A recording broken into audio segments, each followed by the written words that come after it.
Hi everyone, I'm Tim Herr, your 2022 AREAA National President, and I want to welcome you to our 5th episode of AREAA's A series, where A stands for the Asian Code of Etiquette. And I'd love to introduce you to my co-host Teresa. Oh, wow. Thank you, Tim. And my name is Teresa Palacios Smith, for those of you who don't know me, and I'm the Chief Diversity, Equity, and Inclusion Officer for HomeServices of America. And I can tell you that the AAPI community is so diverse that it's important for our agents and anyone working with specific subgroups to understand their cultural nuances. And I think there's no better way by examining the etiquette that we're going to be able to provide a better understanding of those cultural values, resulting obviously in stronger relationships with our clients. So this one is this is going to be a fun topic. Today's episode, we're going to be covering to drink or not to drink. And what an exciting topic. I've been looking forward to diving deeper into this. I've heard so many customs regarding pouring and toasting, and I think there's a lot to learn about similarities and differences between the AAPI subgroups. And Tim, I know you previously shared a story about pouring drinks in the Korean culture. Can you tell us a little bit more about that? Yeah, so in the Korean culture, which is very similar to some of the other Asian cultures as well, usually the youngest I feel bad for the youngest because he is going to be drunk. So the oldest usually pours, and if you are younger and you're receiving, you are definitely receiving with two hands. Usually the right hand is cupping the shot glass or the drink, and you use your left hand to support your right hand. And you're not supposed to look at the person who's giving it to you. You're supposed to bow down a little bit, and by all means, you're not supposed to if the senior or someone who's older says you have to drink, you are going to be drinking. There is no way of getting out of receiving the shot or the drink, and usually it is bottoms up. You show you are drinking to you completing the shot or the drink. And typically you also don't want to look at the person while you're drinking. So if you are drinking, you will definitely move away. You want to kind of hide that you're drinking, and you take your shot, but you will definitely not look at the person. You will receive it's a very honor thing to when you receive your shot and drink. So much to remember. Wow. And I would be so confused. And I know there's also generational differences that are so interesting. So how about drinking in front of elders? I know Raj, who was on one of the episodes, also said that, that's not acceptable. How about in the Korean culture? Yeah, I mean, it's still, again, it is still acceptable to drink with your elders. But again, that's what I'm saying. You are going to get drunk because, again, as the youngest one there, or if your seniority, if you may be older, but you may be lower ranking, you are still going to be drunk, be drinking. It's Korean culture is very difficult to reject any drinks that's being poured to you. That's the reason why Koreans also have one of the highest, I think Wikipedia said something about that we drink more shots in the Asian culture, and we're also prone to liver damage because we drink a lot of alcohol. So it's fun, kind of within reason. But with that, I know that in Chinese culture, there's a lot of customs around drinking, and who better than to share more than Allen Chiang, or AREAA Global Chairman. So Allen, Hey. bye-bye. It's Dave. Hi, Teresa. How are you? Hey, gosh, welcome, Alan. We're so glad to see you. It's so nice to have you with us. And I've also heard that there are Chinese customs around finishing what's in your glass. So is it offensive not to finish what's in your glass? And can you request how much is poured into it?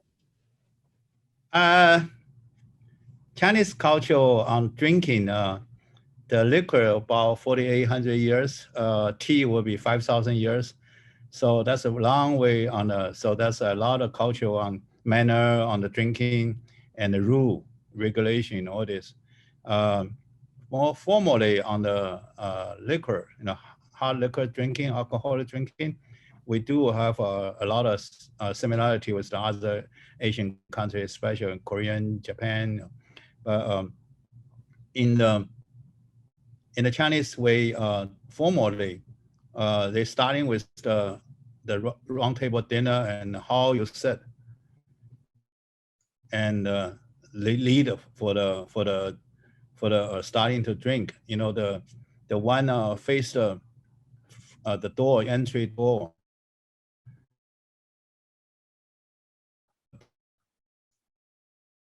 Alan, I think you froze. Yeah, I think we froze. Oh, they don't need that till. Let's wait for him to come back and then we can On start that the session. little one. It's like Hey, a Alan. game. Hey, Alan. Sorry, Alan, Yes. you froze. Can you start again Hello? from the answer? Uh-oh. Okay. One more.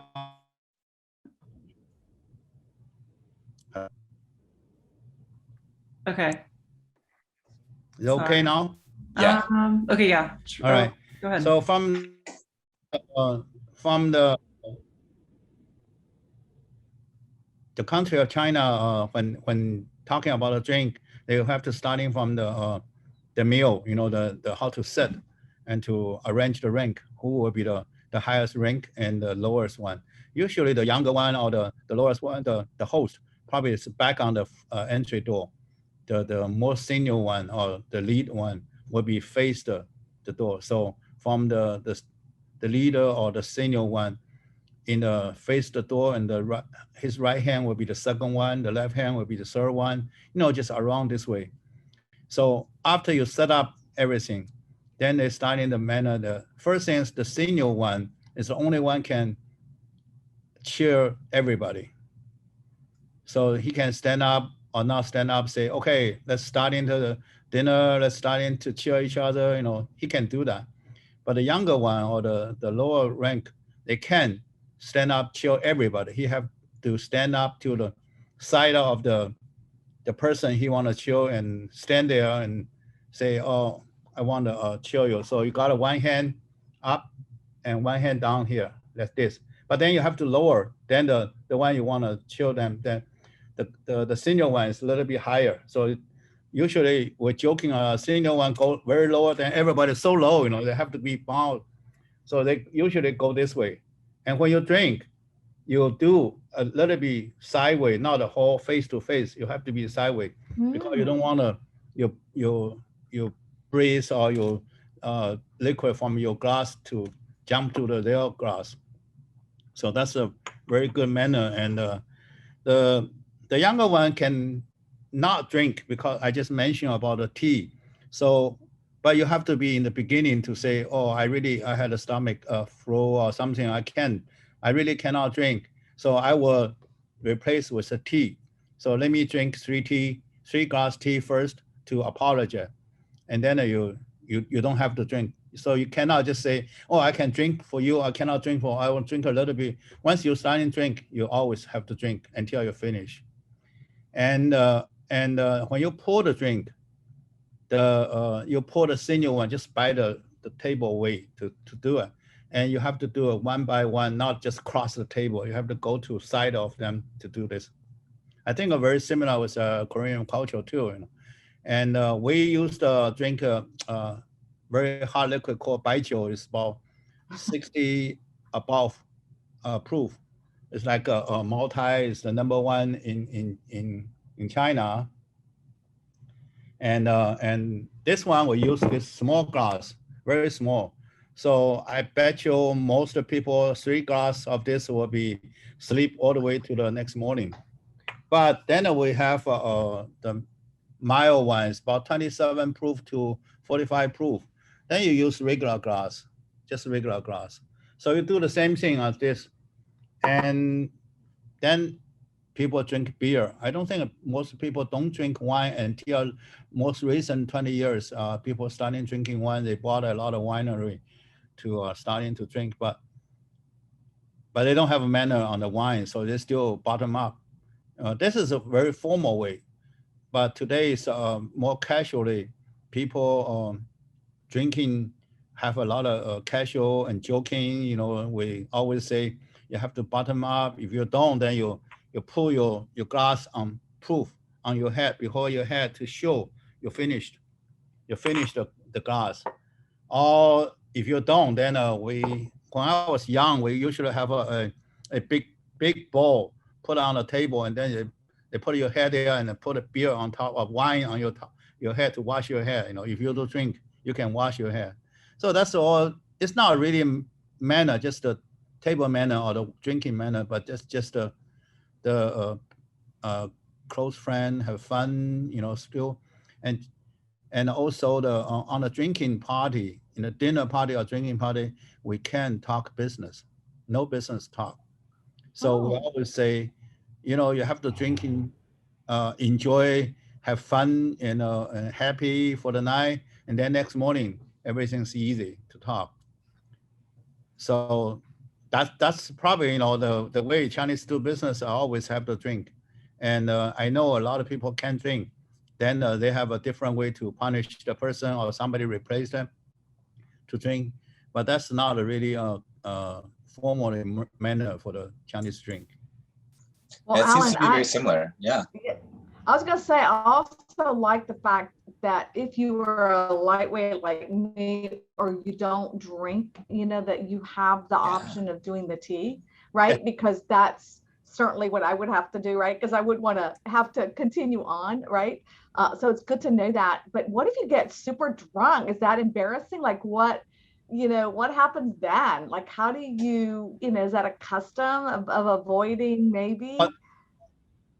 Like I say, you know, if you don't drink, you don't drink at all. You can't just say, okay, I can drink this one for one sip, and then later on I have to drink tea or drink tea then, or because Tim is a very close, big customer or something, I have to show my sincerity and drink one glass, and then rest of it you don't drink. That's rule. So once you don't drink at all. And just you can do two ways, or just replace the tea, or you can flip your cup upside down, you know, to put on there. So that way, you know, you don't drink at all.